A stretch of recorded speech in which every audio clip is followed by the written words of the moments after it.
लोगों ने सुनी। सबसे पहले तो देश भर के आदिवासियों को नागपुर में आमंत्रित करने के लिए सभी प्रभावशाली सामाजिक कार्यकर्ताओं को आमंत्रित करने के लिए बिरसा ब्रिगेड और आदिवासी विचार मंच के साथियों को हम धन्यवाद देना चाहेंगे। और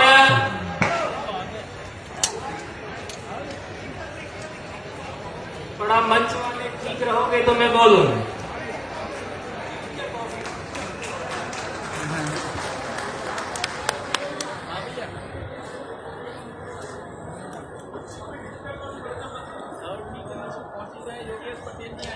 तो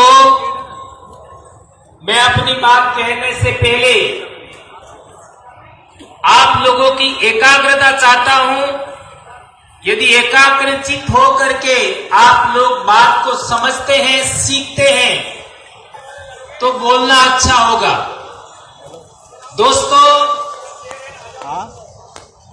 बहुत बड़ी मेहनत करने के बाद ये पंडाल सजा है और देश भर के लोग यहां पर आए हैं।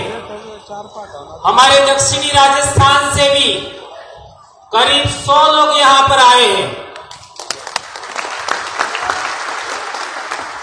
100 लोग 1.5 दिन की यात्रा करके यहां पर आए हैं और यहां पर आप लोगों की बातें सुनी। जहां तक बात है पूरे देश में आदिवासियों की समस्याओं को लेकर के, मैं 2002 से समाज में काम कर रहा हूं और मैंने आज तक पाया है कि जहां भी आदिवासियों का सम्मेलन होता है वहां समस्याओं पर ज्यादा चर्चा होती है, लेकिन समस्याओं का कारण क्या है उस पर चर्चा बहुत कम होती है। हमारी ये समस्या है, हमारी वो समस्या है, हमारा ऐसा होना चाहिए, ये सभी लोग बोलते हैं, लेकिन ये समस्या का कारण क्या है उस कारण को भी हमें आइडेंटिफाइड करना होगा।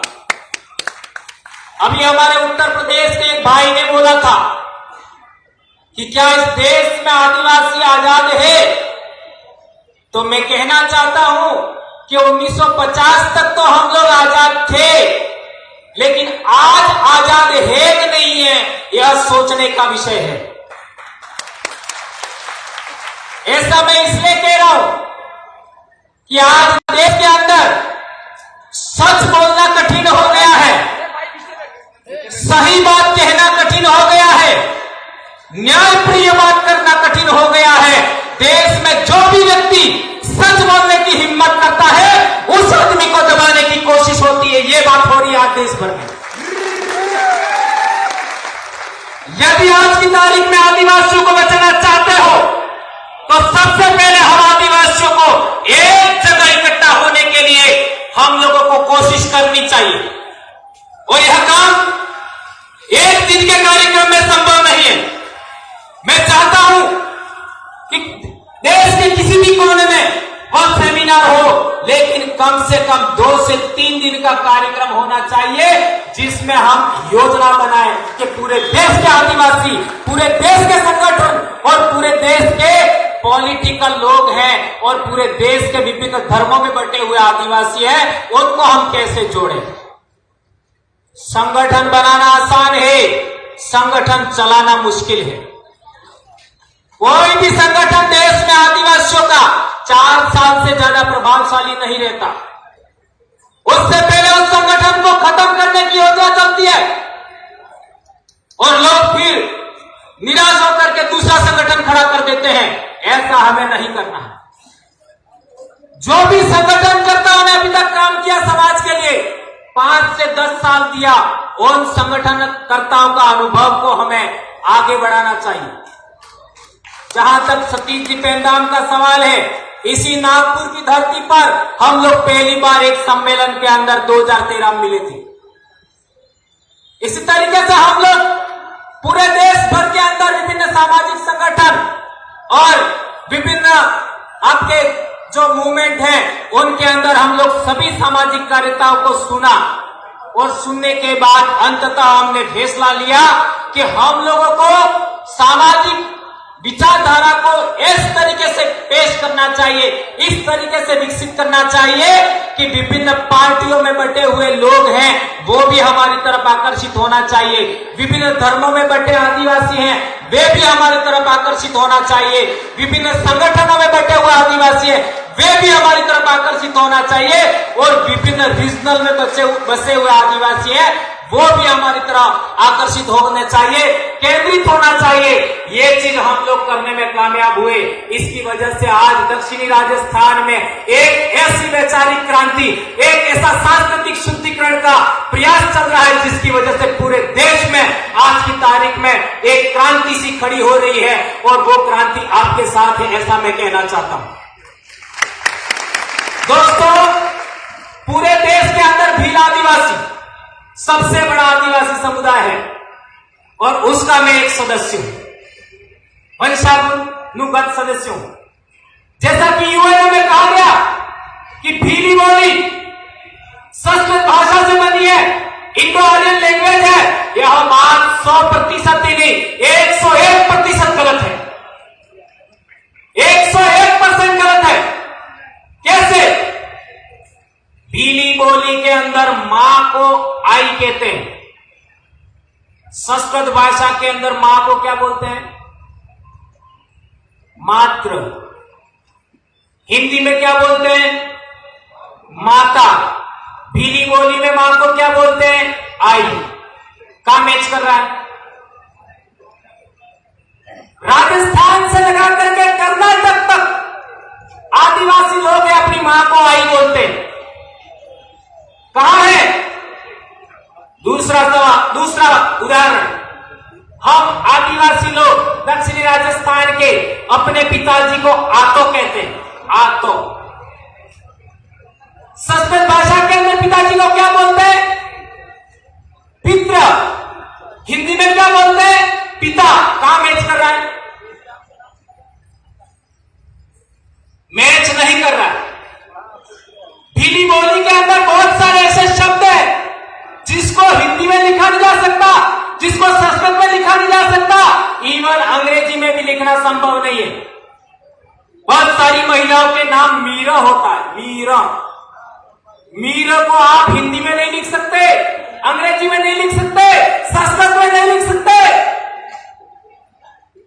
इसी तरीके से दो नदियां या दो नाले मिलते हैं, उस जगह को बेड़ कहते हैं, बेड़।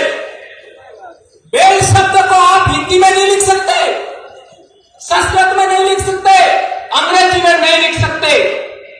कैसे कह सकते हो आप भीली बोली है, वह संस्कृत भाषा से निकली है या फिर इंडो आर्यन लैंग्वेज है? और एक इंपॉर्टेंट बात कहना चाहता हूं कि हमारी बोली के अंदर बकरी को बाकरू ऐसा भी कहते हैं और हिंदी में बकरी कहते हैं और संस्कृत में हजा कहते हैं। तो ऐसे शब्दों का चयन करके बाकरू बकरी, ऐसा शब्दों का चयन करके इन लोगों ने कहा होगा कि भीली है वो इंडो आर्यन है या संस्कृत से निकली है, ऐसा कहा होगा। तो मैं आपको कहना चाहता हूं, मेरी अनपढ़ मां जो कभी स्कूल नहीं गई, वो बकरी को ये दो शब्द इस्तेमाल करती है, बाकरू और साड़ो।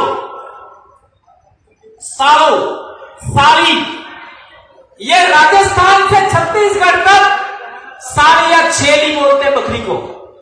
सही कह रहा हूं, गलत कह रहा हूं? तो साड़ो ये ओरिजिनल भीली वर्ड है, ये ओरिजिनल इंडिजिनस स्पीचेस का पार्ट है। बकरी है यानी बाकरू जो हम बोलते हैं, यह शब्द ये संस्कृतिकरण की वजह से, लैंग्वेज का संक्रमण होने की वजह से आया होगा, ऐसा कहा जा सकता है। एक और भीली बोली में एक शब्द है, हम आदिवासी कैसे हैं, उसके लिए हमारे वहां एक कहावत सी है, वो आपके सामने मैं रखना चाहता हूं। आदुआद धूल मूल धनी भील, ऐसा बोलते हैं। आदुआद आदुवाद का मतलब होता है अनादिकाल से। धूल मूल यानी इस मिट्टी के धनी यानी मालिक भील, ऐसा बोलते हैं। यह हमारे गीतों में मिलता है, यह हमारी कहावतों में मिलता है, यह हमारे जो आपका क्या कहते हैं पूजा के मंत्र होते हैं, सुमिरन मंत्र होते हैं, उनमें भी मिलता है। आदुवाद धूल मूल धनी भील, ये अनपढ़ लोग बोलते थे। आज की तारीख में पढ़ा लिखा इंसान है, वह अपने आप को आदिवासी कहने से शर्मा सकता है, लेकिन अनपढ़ आदिवासी थे, इस शब्द को बोलते थे। इसी तरीके से एक और उदाहरण, मैं बोली पर ज्यादा बोलना चाहता हूं। एक और उदाहरण, गाय को गौ कहते हैं, हिंदी में गाय कहते हैं, हमारी बोली के अंदर डाही बोलते हैं। कहां मैच कर रहा है? भैंस को बोलो संस्कृत भाषा में महिष बोलते हैं, हमारे डूबी बोलते हैं। कहां मैच कर रहा है बताइए? एक भी शब्द ऐसा नहीं है भीली बोली का जो इंडो आर्यन लैंग्वेज से मैच करता है।